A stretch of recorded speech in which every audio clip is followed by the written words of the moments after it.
প্রতিটি বিজয়ী যুদ্ধের ইতিহাসে আত্মপ্রকাশ ঘটে কিছু বীর যোদ্ধার।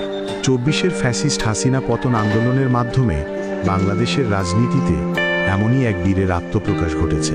নির্ভীক সেই নেতৃত্বের নাম আব্দুল খালেক। কুড়িগ্রাম জেলার উলিপুর উপজেলার সন্তান জনাব আব্দুল খালেক বর্তমানে বিএনপি জাতীয় নির্বাহী কমিটির সহ সাংগঠনিক সম্পাদক হিসেবে রংপুর বিভাগের দায়িত্বে আছেন। শহীদ রাষ্ট্রপতি জিয়াউর রহমানের আদর্শে অনুপ্রাণিত হয়ে ঢাকা বিশ্ববিদ্যালয়ের পদার্থবিজ্ঞানের মেধাবী এই শিক্ষার্থীর রাজনৈতিক পথচলা শুরু হয় ফজলুল হক মুসলিম হল ছাত্রদলের মাধ্যমে।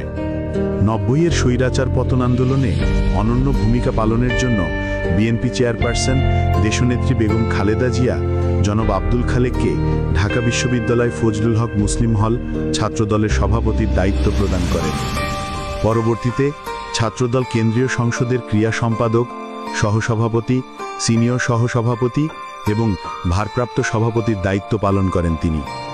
ছাত্রদল শেষে যুক্ত হন জাতীয়তাবাদী যুবদলে, দায়িত্ব পালন করেন সহসভাপতির।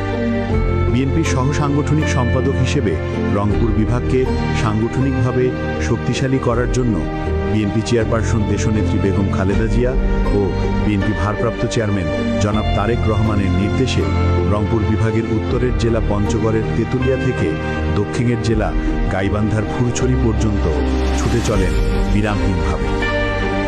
২০২৩-এর ২৮ অক্টোবর ঢাকার মহাসমাবেশ থেকে শুরু করে পরবর্তীতে হরতাল, অবরোধ, অসহযোগ আন্দোলন কিংবা ২৪-এর গণ অভ্যুত্থান সফল করতে অনন্য ভূমিকা পালন করেন তিনি।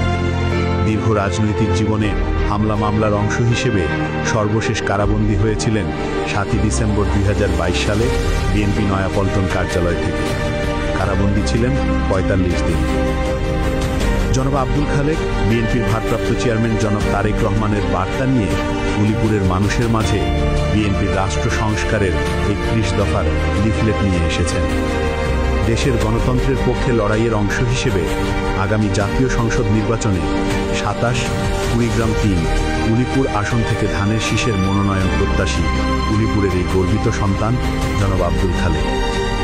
দেশের বর্তমান প্রেক্ষাপটে অনেকেই আসবে জনগণের কাছে, কিন্তু জনগণকে যাচাই বাছাই করে নিতে হবে কে ছিল ফ্যাসিস্ট হাসিনা পতনে, কি ছিল তার ভূমিকা। আসুন আমরা সকলে মিলে অবহেলিত কুড়িগ্রাম ৩ আসনের উন্নয়নের চিত্র পাল্টে দিতে উলিপুরের সন্তানদের মধ্যে সর্বোচ্চ ভূমিকা পালন করা জনাব আব্দুল খালেক ভাইয়ের পক্ষ নিয়ে জনাব তারেক রহমানের হাতকে শক্তিশালী করি। সকলে মিলে ঐক্যবদ্ধভাবে একটি স্বনির্ভর বাংলাদেশ গড়ে তুলি। যোগ্য দেখে পক্ষ নিন, ধানের শীষে ভোট দিন।